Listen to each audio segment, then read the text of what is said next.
सो आज हम जानेंगे बॉडी फ्लूइड और सर्कुलेशन चैप्टर के बारे में। सो बॉडी फ्लूइड जो है इसमें मेन कंपोनेंट कौन सा है?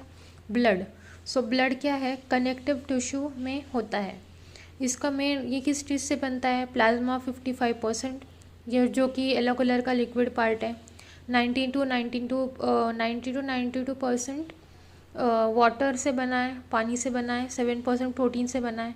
प्रोटीन में क्या क्या आ रहा है? एल्ब्यूमिन, ग्लोब्यूलिन और फाइब्रिनोजन। फिर इसमें और कौन से एलिमेंट्स है? 45% आरबीसी, डब्ल्यूबीसी और प्लेटलेट्स। आरबीसी को हम एरिथ्रोसाइट बोलेंगे, डब्ल्यूबीसी को ल्यूकोसाइट बोलेंगे और प्लेटलेट को थ्रोम्बोसाइट बोलेंगे। यह आरबीसी क्या है? बायोकॉन्केव, जो कि जिसके पास न्यूक्लियस नहीं है ह्यूमन बीइंग में, और इसमें हीमोग्लोबिन प्रेजेंट है। इसका जो लाइफ स्पैन है वो 120 डेज का है और इसका फंक्शन है ऑक्सीजन ट्रांसपोर्ट।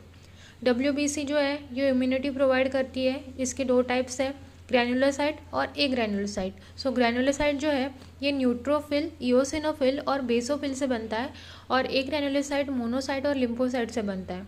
सो जो प्लेटलेट्स है ये ब्लड क्लॉटिंग के लिए इंपॉर्टेंट है, जिसकी लाइफ स्पैन 7 डेज की है।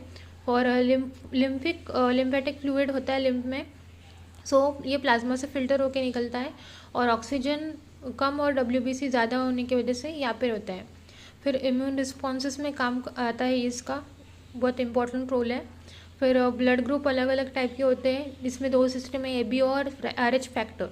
So universal donor O negative है, मतलब जो देने वाला, और लेने वाला AB, मतलब यूनिवर्सल रिसिपिएंट, मतलब सारे ब्लड ग्रुप जिसको सूट होंगे वो AB पॉजिटिव। फिर RH इनकम्पेटिबिलिटी, ये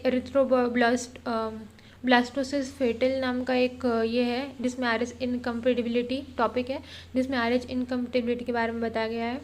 जैसे कि मदर का अगर नेगेटिव ब्लड ग्रुप है तो उसको अगर उसका जो फीटस है उसका RH पॉजिटिव है तो इस कंडीशन को हम एरिथ्रोब्लास्टोसिस फेटालिस बोलेंगे। फिर इसके बाद में और थोड़ा डिटेल में जानेंगे RBC और ब्लड के बारे में। सो हमें पता है कि ब्लड जो है ये प्लाज्मा जो है ये पानी से बना है 92% for medium of transport. Plasma protein कौन सा है? एल्ब्यूमिन, ग्लोब्यूलिन और फाइब्रिनोजन। तो एल्ब्यूमिन जो है ऑस्मोटिक प्रेशर मेंटेन करने का काम करता है, ग्लोब्यूलिन इम्यूनिटी बढ़ाने का काम करता है, फाइब्रिनोजन क्लॉटिंग के लिए इंपॉर्टेंट है। फिर आरबीसी जो है मतलब एरिथ्रोसाइट, इसका मेन फंक्शन है O2 ट्रांसपोर्ट व हीमोग्लोबिन। नॉर्मल काउंट जो है इसका अप्रॉक्सीमेटली 5 मिलियन पर mm³ है, और haematocrit that is equal to % of RBC in blood, males में 45% और फीमेल्स में अप्रॉक्सीमेटली 42%। न्यूक्लियस तो प्रेजेंट नहीं है मैच्योर आरबीसी में, सो बहुत सारा ये स्पेस है हीमोग्लोबिन के लिए। फिर लाइफ स्पैन कितनी है आरबीसी की? 120 डेज, और ये स्प्लेन के अंदर डिस्ट्रॉय हो जाता है, स्प्लेन डिस्ट्रॉय कर देता है इसे।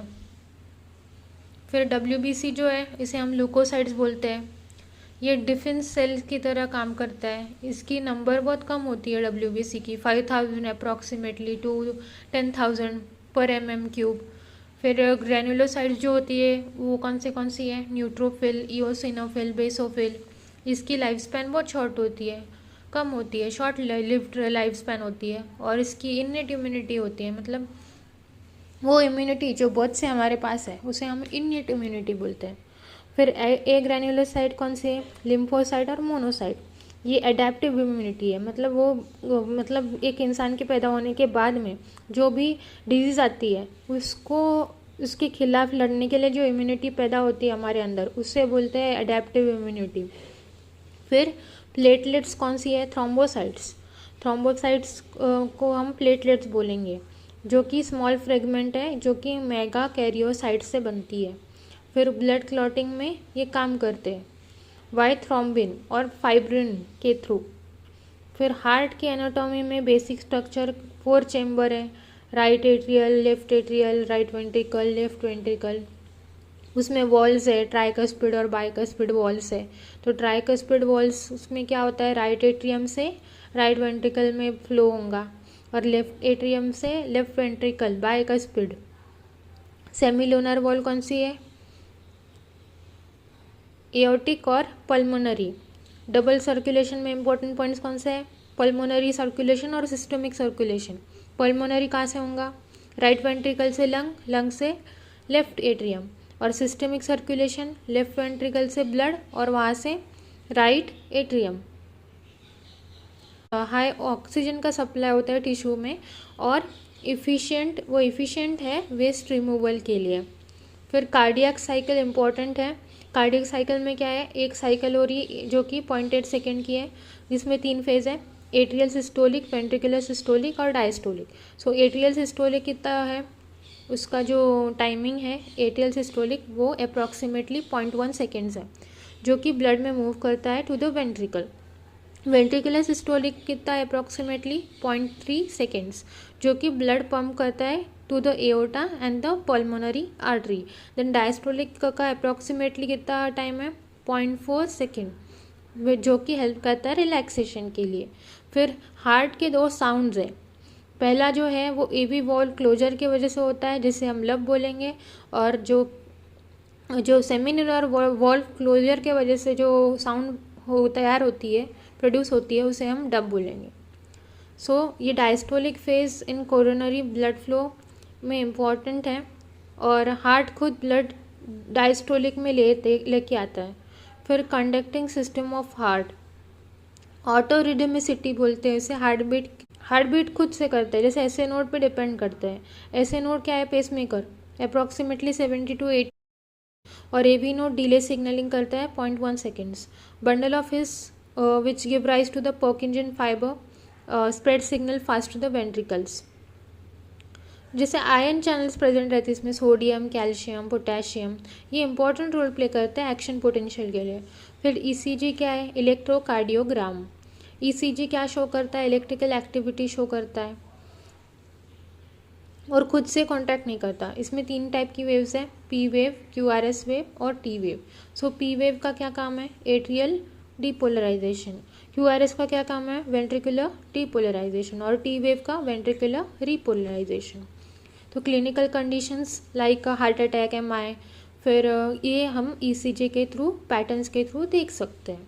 फिर ब्लड प्रेशर और इसका कंट्रोल, नॉर्मल बीपी कितना है, 120/80 mmHg। इसको हम कंट्रोल कैसे कर सकते हैं, बैरो रिसेप्टर के थ्रू, फिर आरएएस सिस्टम के थ्रू, सिंपैथिक और पैरासिम्पैथिक नर्वस सिस्टम के थ्रू। फिर जानते हैं क्या होता है ये MAP, mean arterial pressure.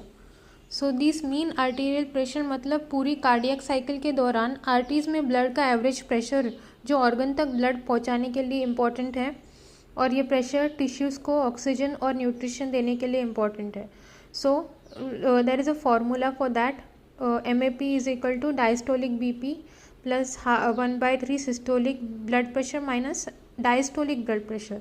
So अगर ब्लड प्रेशर हम यहाँ पे दिया गया एग्जाम्पल 120/80 mmHg है ब्लड प्रेशर, तो सिस्टोलिक 120 है, डायस्टोलिक 80 है।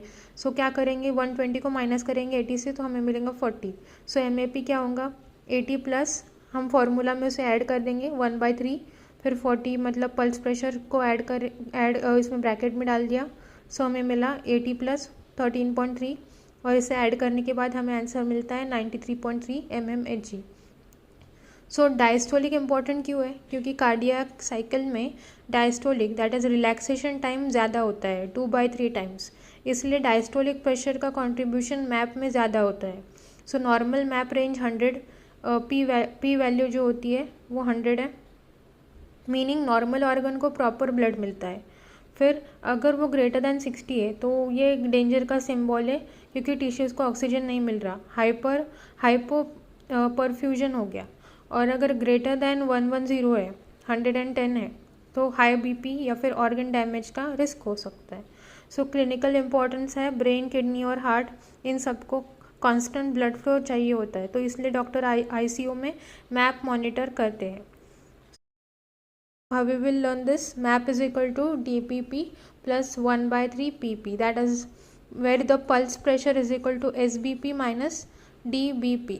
So here is a short revision of the body fluids and the blood circulation.